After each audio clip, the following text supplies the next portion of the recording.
Pemirsa, dengan kehadiran Paus Leo ke-14, bagaimana wajah Gereja Katolik ke depannya? Untuk membahasnya sudah bergabung bersama kami Romo Markus Solo Kewita SVD, staf Dikasteri Dialog Antar Agama Vatikan. Selamat sore, Romo.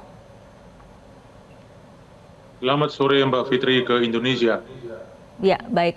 Romo, Paus Leo ke-14 sendiri ini sudah terpilih dalam konklav yang relatif singkat dengan hanya 4 putaran pemungutan suara. Mungkin bisa Anda ceritakan bagaimana jalannya konklav kemarin? Banyak kalangan merasa kaget karena konklav kali ini berdurasi cukup pendek, hanya 4 putaran dan sudah menghasilkan seorang paus. Di dalam benak banyak orang, termasuk saya juga, kalau pemilihan paus itu tidak berdurasi panjang, biasanya yang akan dipilih menjadi paus orang-orang yang sudah banyak dibahas di publik, tokoh-tokoh favorit yang sudah terkenal.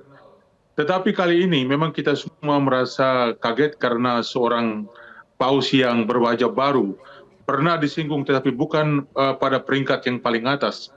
Dan itu untuk kita semua merupakan suatu kejutan. Bukan kejutan yang negatif, tetapi sebaliknya merupakan sebuah kejutan yang sangat positif. Pertama-tama karena kita tahu bahwa beliau dari isi pembicaraan beliau di balkon Basilika Santo Petrus sudah mengisyaratkan kira-kira jalan Gereja Katolik ke depan seperti apa dan apa yang akan diupayakan oleh Gereja Katolik baik secara ke dalam maupun secara keluar.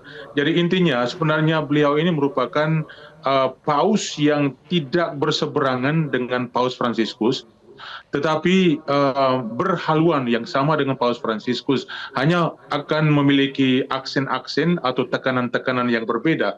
Tetapi dari narasi atau kata-kata kunci yang sudah disampaikan di balkon Basilika Santo Petrus kemarin, kita sudah tahu bahwa apa yang diperjuangkan ke depannya itu berkaitan erat dengan perjuangan kemanusiaan secara global dan universal, tetapi juga kata-kata kunci yang penting untuk Gereja Katolik, misalnya persatuan, kerjasama, saling mendukung, dan sinodalitas. Itu suatu legasi atau peninggalan yang bersejarah dari Paus Fransiskus. Dan ini merupakan suatu awal harapan baru untuk Gereja Katolik yang sangat menjanjikan, tetapi juga untuk dunia. Karena kata kunci lainnya yang beliau tekankan adalah perdamaian. Perdamaian bukan saja di dalam lingkup Gereja Katolik, tetapi perdamaian yang universal.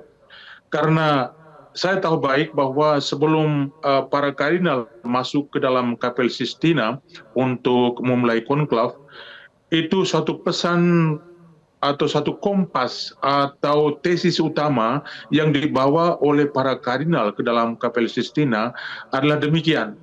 Di dalam dunia yang tercabik oleh karena perang, seorang figur paus masa depan adalah seorang yang harus selalu dekat dengan dunia, dekat dengan umat, dekat dengan manusia, dan harus selalu hadir.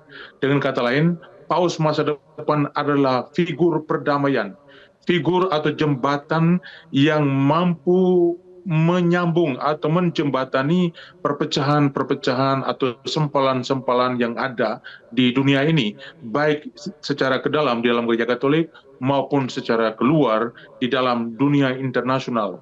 Dan perdamaian adalah sesuatu yang imperatif yang beliau tekankan kemarin. Oleh karena itu, pontifikat atau masa kepausan beliau ke depannya ini saya yakin akan sangat terisi oleh berbagai macam aktivitas dan inisiatif serta perjuangan untuk perdamaian baik ke dalam Gereja Katolik maupun di kancah internasional. Baik, untuk personal ataupun pribadi Romo Markus sendiri, mungkin selama di Vatikan, apakah pernah bertemu dengan Paus Leo ke-14 dan bagaimana menurut Romo sosok dari Paus Leo ke-14 ini? Paus Leo ke-14 sebenarnya belum lama berada di Vatikan, di Kuria, tempat saya bekerja saat ini.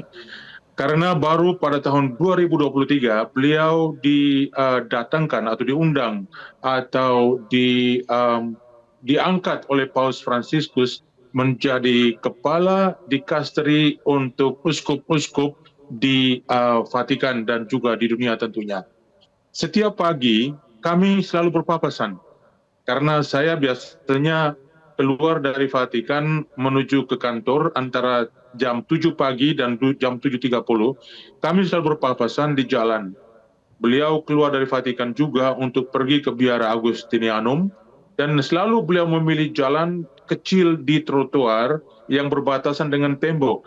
Inilah suatu ungkapan yang kemudian saya tahu betapa beliau ini memiliki kerendahan hati yang luar biasa.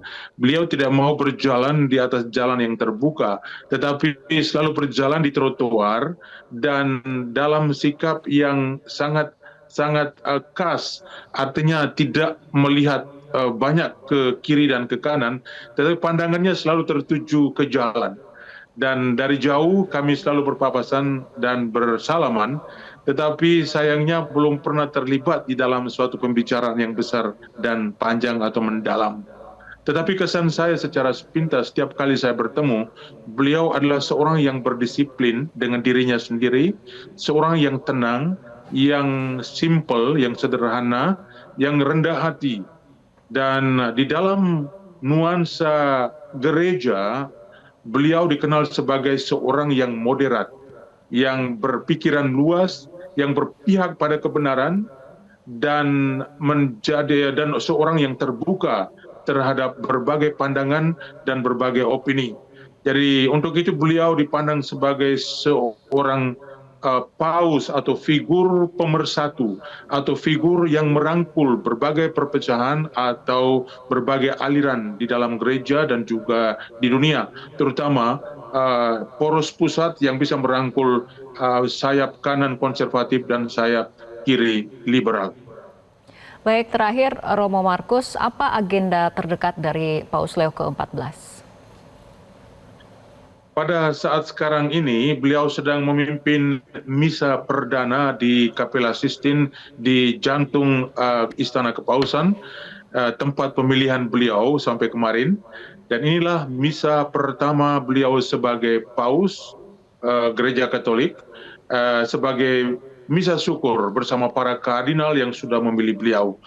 Untuk hari berikutnya belum kita ketahui secara publik, tetapi kita bisa bayangkan bahwa ada sangat banyak hal yang harus diatur, mulai dengan hal-hal yang bersangkut dengan kantor tempat beliau bekerja, hal-hal pribadi, bagaimana dengan tempat tinggal dan pemindahan barang-barang, sampai kepada penandatanganan surat dan banyak hal lainnya. Itu mungkin akan terjadi besok. Hari Minggu, untuk pertama kali beliau akan muncul di jendela Istana Kepausan setiap hari Minggu seperti dilakukan oleh paus-paus sebelumnya untuk berdoa Angelus pada siang hari pukul 12 waktu Vatikan. Dan inilah kesempatan pertama beliau tampil secara publik di dalam tugasnya sebagai paus. Dan saya bisa bayangkan bahwa lapangan Santo Petrus dan area Vatikan akan dipenuhi dengan massa seperti kemarin mereka menyambut beliau di loggia atau di balkon Basilika Santo Petrus Vatikan. Untuk hari Senin diagendakan sebuah pertemuan tradisional yang selalu dilakukan oleh seorang paus yang baru, yakni bertemu dengan para wartawan dan wartawati dari seluruh dunia. Dan di situ beliau akan memberikan juga orientasi kerja dan posisi serta peran media Vatikan di dalam pertemuan tersebut untuk bisa memberikan pemahaman juga kepada media dan para jurnalis internasional. Baik, terima kasih Romo Markus telah meluangkan waktunya untuk berbincang bersama kami di Metro hari ini. Jelajahi cara baru mendapatkan informasi. Download Metro TV Extend sekarang.